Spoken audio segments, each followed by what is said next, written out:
یہ سویم کے چنے کھانے سے دل سخت ہو جاتا ہے اور عبادت میں غفلت پیدا ہوتی ہے، کیا یہ صحیح ہے؟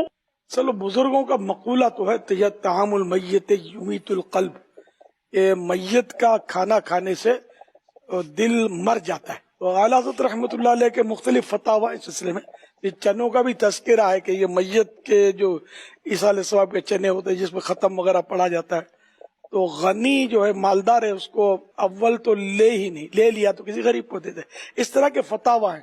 لیکن اگر کسی نے کھا بھی لیے چنے تو اس کو گناہ گار بھی نہیں کہیں گے، کہ وہ چنے شاید بانٹے جاتے ہیں، یہ وہ کھانا نہیں ہے جو بیٹھ کر آدمی اہتمام کے ساتھ ایک دعوت کی صورت میں کھاتا ہے۔ فتح رضویہ شریف جلد 9 سے ایک بڑا پیارا مسئلہ نمبر 230، کیا حکم ہے علماء اہل سنت والجماعت کا کہ اس مسئلے میں کہ چنوں پر جو سوئم کی فاتحہ کے قبل کلمہ طیبہ پڑھا جاتا ہے، اس کے کھانے کو بعض شخص مکروہ جانتے ہیں اور کہتے ہیں کہ اس سے قلب یعنی دل سیاہ یعنی بلیک ہوتا ہے، آیا یہ صحیح ہے؟ تو ان کو کیا کرنا چاہیے؟ اسی طرح فاتحہ کو جو عام لوگوں کی ہوتی ہے، کہتے ہیں کہ ایک موزے میں ان سیوم یعنی یہی تیجے کے پڑے ہوئے چنوں کو مسلمان اپنا اپنا حصہ لے کر مشرک چماروں کو دے دیتے ہیں، وہاں یہی رواج ہمیشہ سے چلا آتا ہے، لہذا ان کلمہ طیبہ کے پڑے ہوئے چنوں کو مشرک چماروں کو دینا جائز ہے یا نہیں؟ کیا یہ گناہ ہے؟ اعلیٰ حضرت رحمت اللہ علیہ فرماتے ہیں یہ چیزیں غنی نہ لے، غنی مانے مالدار نہ لے، اور وہ جو ان کا منتظر رہتا ہے یعنی کہ انتظار ہوتا ہے کہ یہ ملے اس طرح کے چنے اور کھانے، اور وہ جو ان کا منتظر رہتا ہے ان کے نہ ملنے سے ناخوش ہوتا ہے، اس کا قلب سیاہ ہوتا ہے، اس کا دل کالا ہوتا ہے۔ مشرک یا چمار کو اس کا دینا گناہ، فقیر لے کر خود کھائے، مالدار تو لے ہی نہیں ہے، اور لے لیے ہو تو مسلمان فقیر کو دے دے۔ یہ حکم عام فاتحہ کا ہے۔ نیاز اولیاء کرام تبرک ہے، فقیر و غنی سب چاچو کیا بات ہے چاچو، مطلب آج تو نا مزہ ہی آ گیا، مزہ ہی آ گیا، اور تعجب یہ ہوا کہ کون اللہ کی مخلوق ہے جو میت کے چنوں کا انتظار کر رہی ہے۔ صحیح کہا آپ نے، ان کے دل کالے ہوں گے نہیں، کالے ہی ہیں، جبھی تو مرنے کا انتظار کر رہے ہیں کہ کوئی مرے اور چنے ملے۔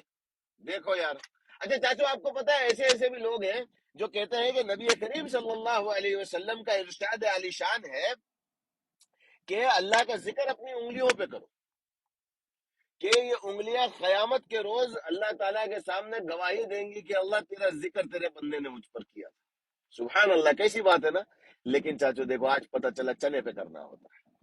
چلے ٹھیک ہے چاچو، اب میں یہ اچھا دوسری بات یہ کہ آگے یہ بھی کہتے ہیں ہم کو بہکانے کے لیے کہ نبی کریم صلی اللہ علیہ وسلم کا ارشاد عالی شان ہے کہ جو اپنے لیے پسند کرو وہ دوسرے کے لیے بھی پسند کرو۔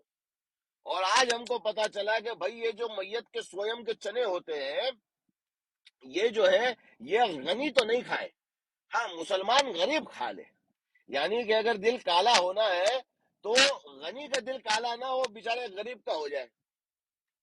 کیا بات ہے چاچو، کیا بات ہے۔ اچھا چاچو جب یہ ایسی بات آتی ہے تو یہ جو پیارے پیارے میٹھے میٹھے اسلامی بھائی ہیں ہمارے، آپ ذرا ہم سب کی رہنمائی فرمائیں کہ یہ کیا کریں، امام احمد رضا بریلوی کا یہ قول لیں یا پھر نبی کریم صلی اللہ علیہ وسلم کا قول لیں؟